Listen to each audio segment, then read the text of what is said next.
formula from yesterday is not going to do anything for this.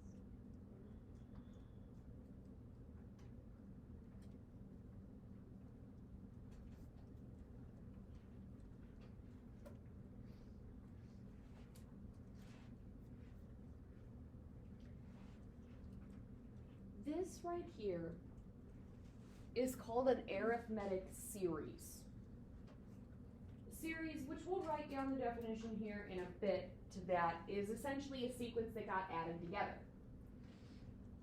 Arithmetic, because between every single term, they're adding the same amount to get from one term to the next. Yes, I know they've got the additional plus in between them, but when we look at if it's arithmetic or geometric, we're looking specifically at the numbers. And to go from 1 to 2 and 2 to 3 and 3 to 4, you probably recognize already that you're adding 1. Now this right here, it's a very famous arithmetic series actually, both in its simplicity and the fact that it's literally the numbers 1 through 100, but also because this series, one of its most common stories that goes with it is it talks about one of our fathers of mathematics, Friedrich Gauss, and the fact that when he was in primary school, elementary school, his teacher, in order to try to keep the class busy, challenged his students to do this. Now this is before calculators, so they just had to kind of add it up in their heads or on paper, or I don't know if they had an abacus, I would guess no, but who knows? I don't know that part of the story. And he expected that this would buy him some time. Except just a couple minutes later, Friedrich Gauss, this little kid, steps up and says, the answer is 5,050. Which it is. If you found the sum, you should have found that it's 5,050. And the reason that this young child was able to come up with it is rather than go through and do 1 plus 2 plus 3 plus 4, he found a pattern that he could work with to where he didn't have to keep adding individual digits. Here's what he did.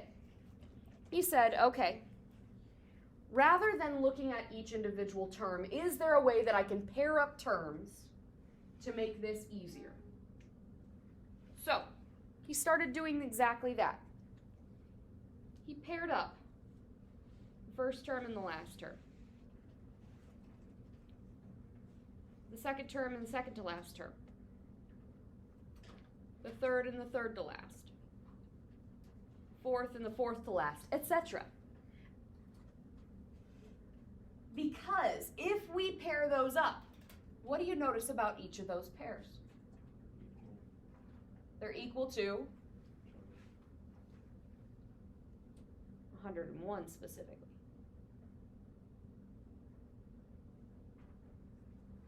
1 plus 100, 101. 2 plus 99, 101. 3 plus 98, 101. How many 101s are there going to be? 50, because there's a total of 100 numbers all being put in 2 pairs. So, recognizing that pattern, he was able to say, well, the answer is 50 101s. Making it 5,050. So, when it comes to working with series, the sum of a sequence, that's what a series is. In order to find those sums, while you can do it the good old-fashioned, type it into your calculator for a very long time, and hopefully you didn't hit the wrong key anywhere along the way.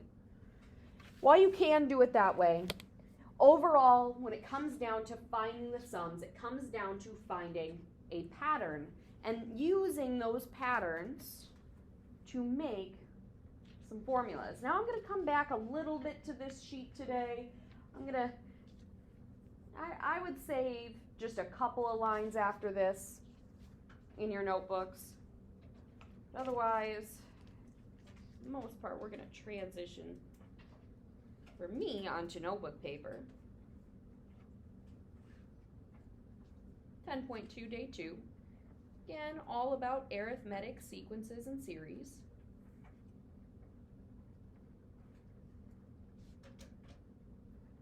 Focusing today on the series side of things. So, first off, a series.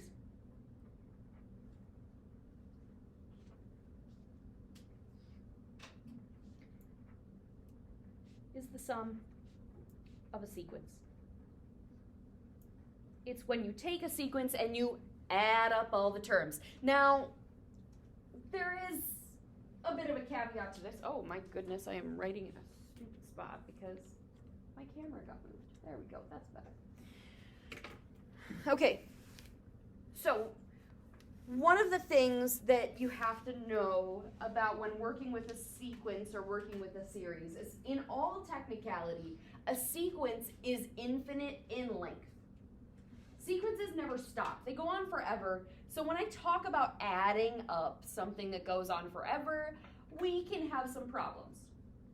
So when we are going through and we are working with arithmetic series, we're generally going to be working with what's known as a partial sum or a finite arithmetic series. We're only adding up some of the terms, in other words. We're not adding them all up. Now, not shocking, an arithmetic series is specifically the sum of an arithmetic sequence.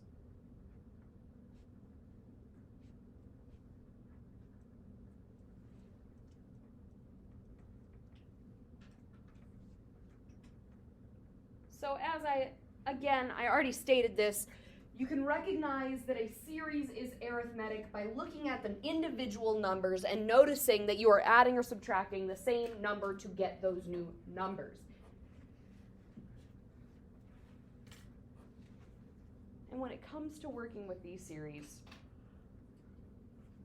they have a formula to finding their sum.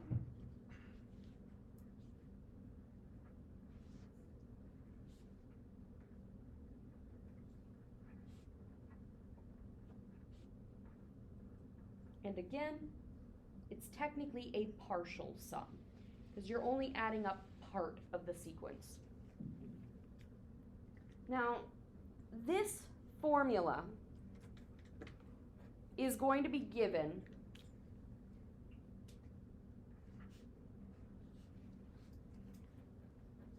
by S sub n.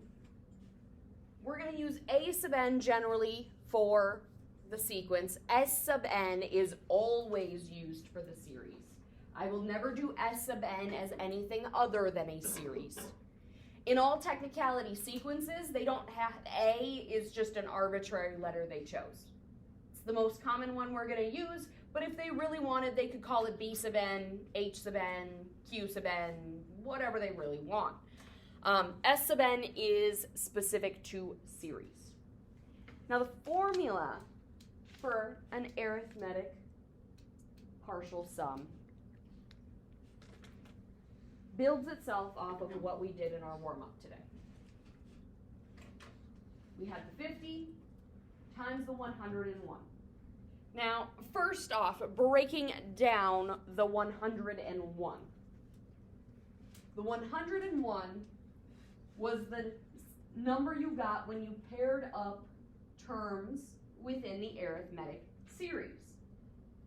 The most notable ones that you pair up are the first one and the last one. Do you get the same thing throughout all of them? Yes, but the first and the last are going to be what helps us the most. So this right here, we've got the 50 to contend with, so I'm going to leave myself a little bit of space to write that, where that comes from. But the 101 came from A sub 1 plus A sub.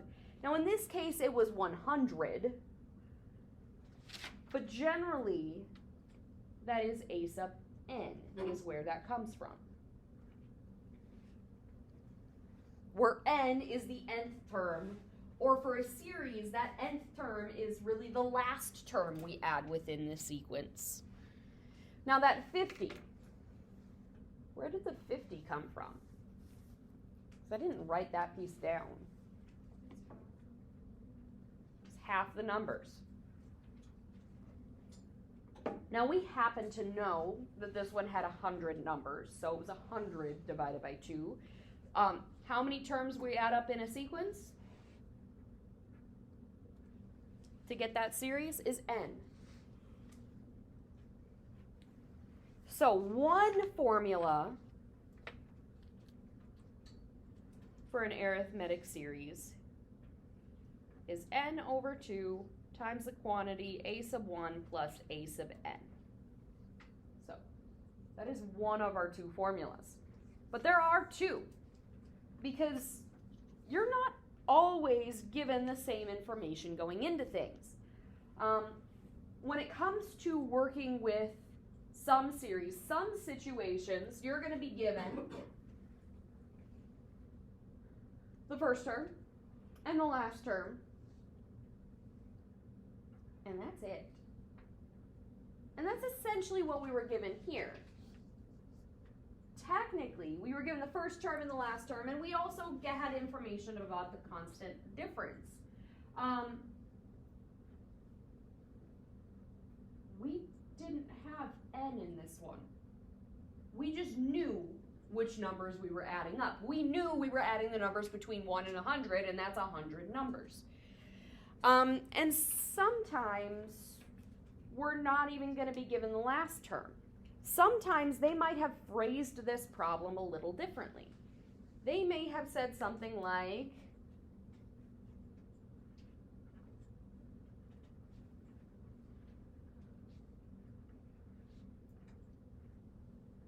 add the first 100 terms.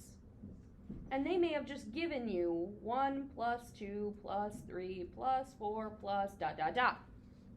expecting you to know which ones you're adding. Now, in an arithmetic sequence as simple as this, that is fairly straightforward. You know that the first 100 terms are the numbers 1 through 100 when I'm talking about 1, 2, 3, 4, etc. So you could have inferred that the 100th term was the number 100. That's not always the case. So sometimes we have to approach this a little bit differently. Now, this piece you don't have to write down, but it's just me showing you where things come from. Now, when working with a series, since a series is nothing more than the sum of a sequence, the sequence formula, a sub n equals a sub 1 plus n minus 1 times d, that formula can still apply to find specific terms within the sequence, or to find a constant difference if you need it, or to find the first term if you need it, or to find the number of terms if you need it. This one still can help us quite a bit. It still applies to what we're doing. Now, if that is the case, then this S sub n formula that we just had can be manipulated. It can be manipulated in a way where I replace this a sub n with what this a sub n is equal to. And that leads to where our second formula comes from. So I'm going to replace a sub n with this. Now, when I do that, in my parentheses, I can combine some like terms, and I get 2 a sub 1s. And this is our second formula.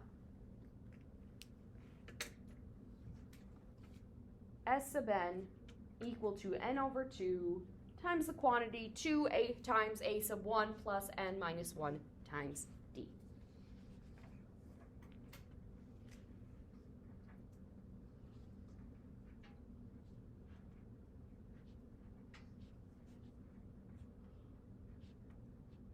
Back to writing in my notebook. Yes, you're going to want that formula. Okay, so these are the two formulas that we use to find the sum of an arithmetic series. Which one you use depends upon what information that you have going into things. Now, to break each of these down a little bit, S sub n stands for the sum of the series.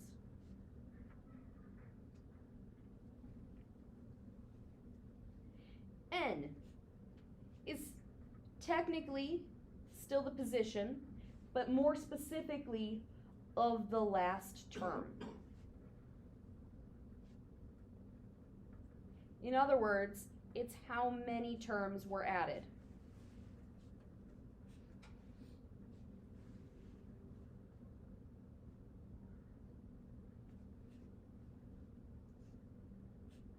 A sub 1 still stands for the first term. A sub n, while in all technicality is the nth term, if n is the position of the last term, then the nth term is in all technicality the last term being added. And d is still that constant difference.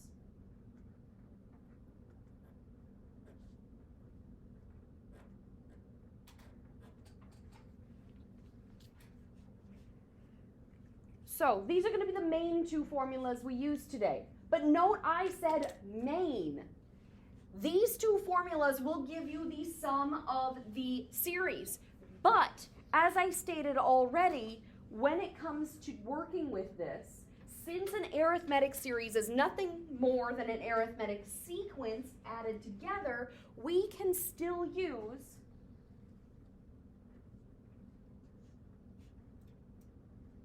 the arithmetic sequence formula to get some information. So, I know we have this in our notebook already. I want to gather it for it to be on the same page. That's why I'm writing it again. Now, this formula, this a sub n equals a sub 1 plus n minus 1 times d, is not going to give you the sum. If I ask you to find the sum, you must use one of the s sub n formulas. This formula is going to help you find pieces necessary to plug into this formula if they're missing.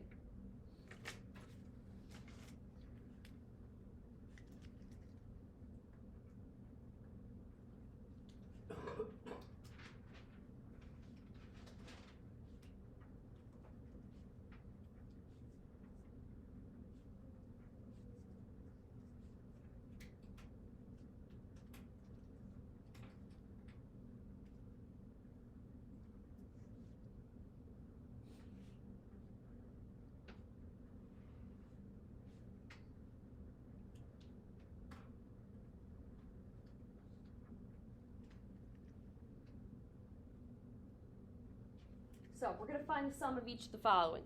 First example, 7 plus 9 plus 11 plus, etc., all the way up to 51.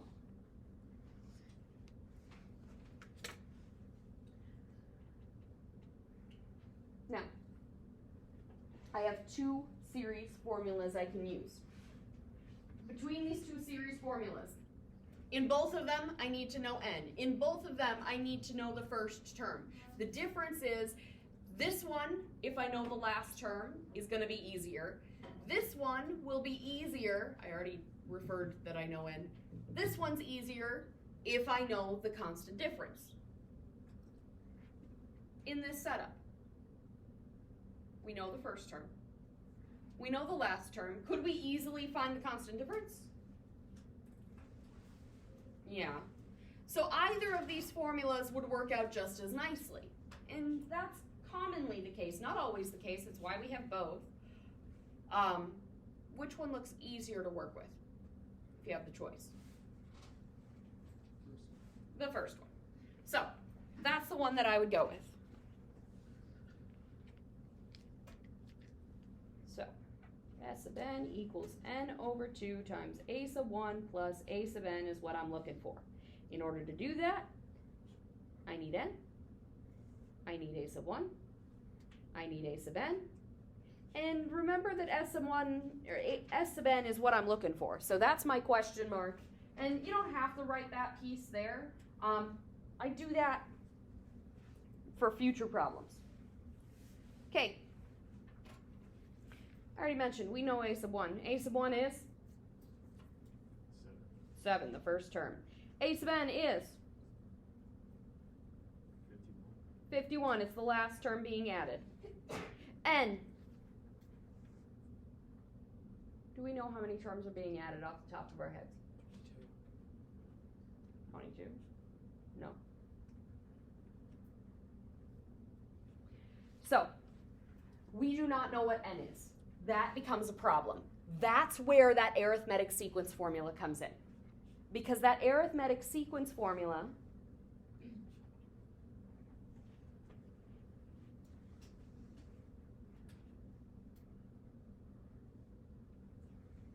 can help us find things that we're missing. In this case, we're going to use that to find n.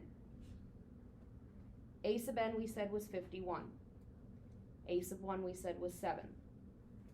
N is what we're looking for, so it stays n. D is 2.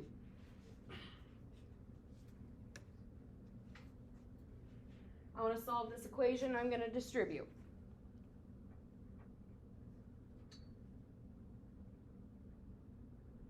I'm going to combine my like terms. 7 and negative 2 together is 5. Subtract 5.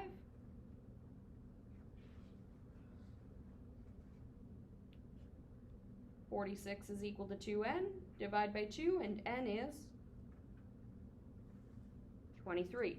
If I were ever to solve for n and was to get a decimal, that would be a problem.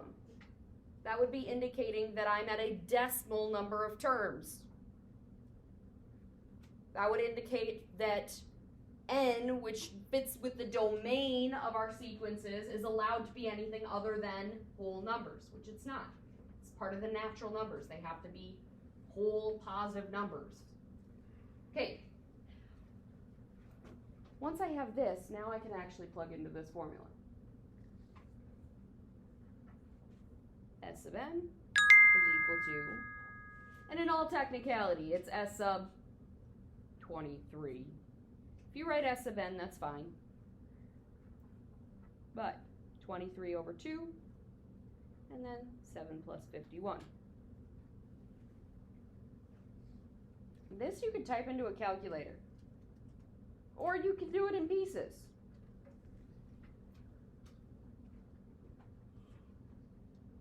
Seven plus 51 is 58. So, 23 halves times 58 is what I'd probably type into my calculator. 667. S sub 23 is 667. If you write it as S sub n equals 667, that's perfectly fine.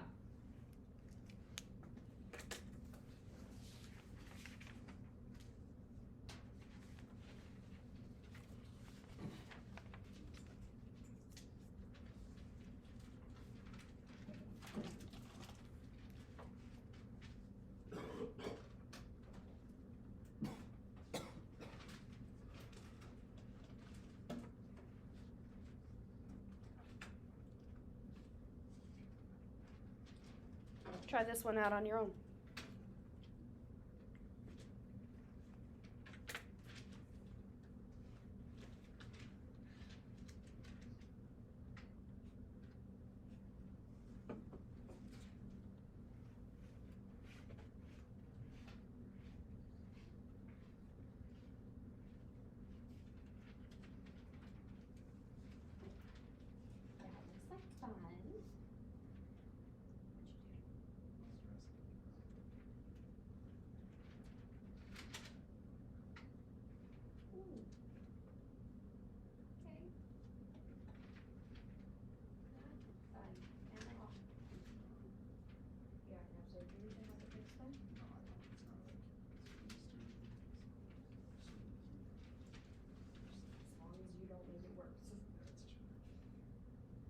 Not that I'm saying you would, I just know that that's typically a common one. If it's it'll heal on its own situation, it's a worse.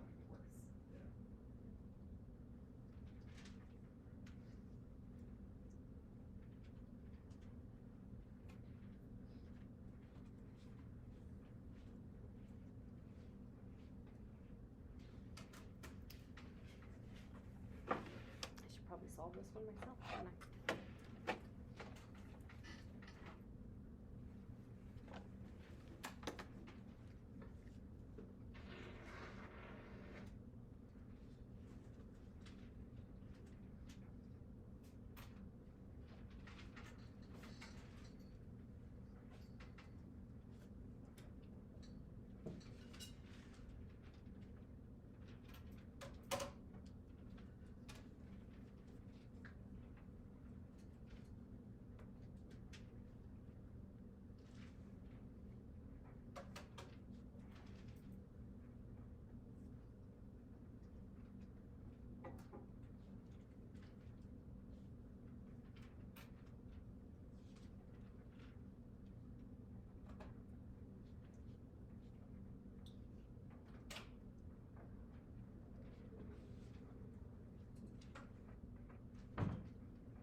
What's the S of n part?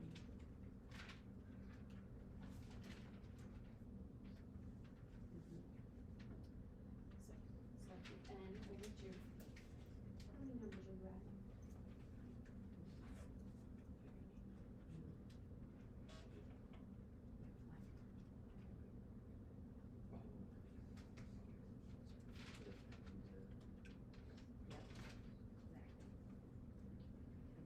It would be 99 if it was 1, 2, 3, 4, 5, 6. But it's not.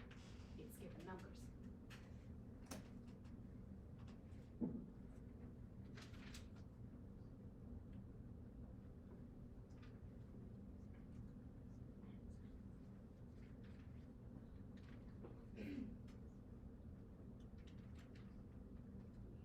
Couple things to adjust.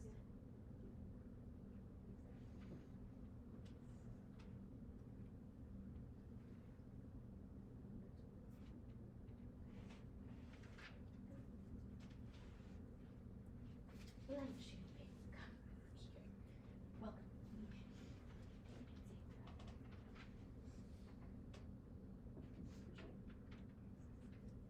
Blank sheet of paper.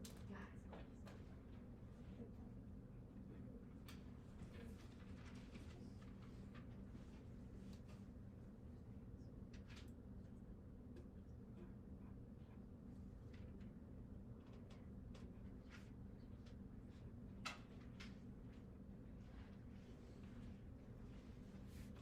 Okay, so on this problem, trying to find the sum. In order to do that, we've got a couple of formulas. Now, I stand by my statement that I said yesterday that I haven't reiterated yet today. And that is, when it comes to working with these, I'm eventually going to start mixing together arithmetic and geometric. So the first thing you should check is this arithmetic? Yes, I'm adding 2 to get from term to term. Now, if I'm adding 2 to get from term to term, what thing is 2? What variable is that? D. Now, I'm looking for S of n. So I tend to write S of n equals question mark. In order to do that, I need n. Do I know n? Do I know how many numbers I'm adding together? No. No, I'm going to have to find that. Do I know a sub 1? Yeah. What is it? Do I know a sub n? A sub n is the last term we're adding. Technically, it represents the nth term. We're just adding up n terms. That's how we break it down. How do I find n?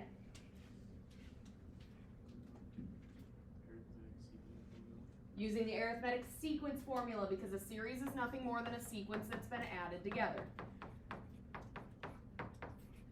So 99 is equal to 1 plus n minus 1 times 2. I distribute, I combine like terms, I subtract, I divide, and n is equal to 50. There are 50 numbers I'm adding together. So S sub n is equal to, what's the formula look like? 50 over 2. In parentheses. 1 plus 99 is the easier way to do it. Could I have used the other sum formula? Yeah, I've got the information for it. This is easier. 1 plus 99 is 100. 50 divided by 2 is 25. 25 times 100?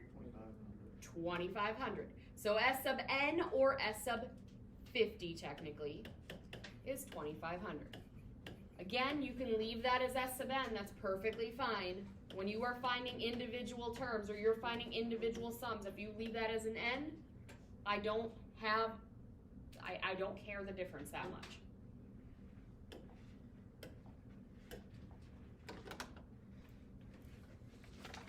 Okay. Now the problems could end up looking a little bit different. They could look something like this one, where I want the first 20 terms of 7, 4, 1, -2, -5, etc.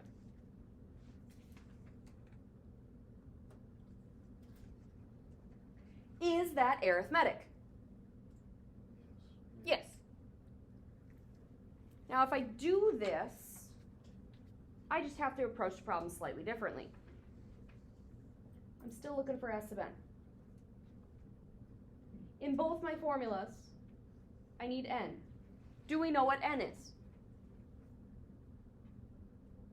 20, it's the number of terms we're adding together. Do we know what a sub 1 is? 7. Do we know what a sub n is? But do we need to find it? Yes. Actually, no. The first formula would require it, but does the second formula need it? The second formula needs d. Do we know what d is? Yes. Yes, from term to term, how are we moving? -3. So I don't actually need a sub n. Could I find a sub n using the arithmetic sequence formula? Absolutely. And then use the first sum formula? Absolutely. Do I need to? No. S sub n is equal to n over 2 times 2 times a sub 1 plus n minus 1 times d. 20 over 2, 2 times 7 plus 20 minus 1 times -3. Can I break this down and do PEMDAS? Absolutely. Can I just type this all into my calculator? Also, absolutely. I forgot how much shorter classes were today. Oh yeah, don't we have a plus extended? Okay. There is a homework assignment today. We're on page 670 again.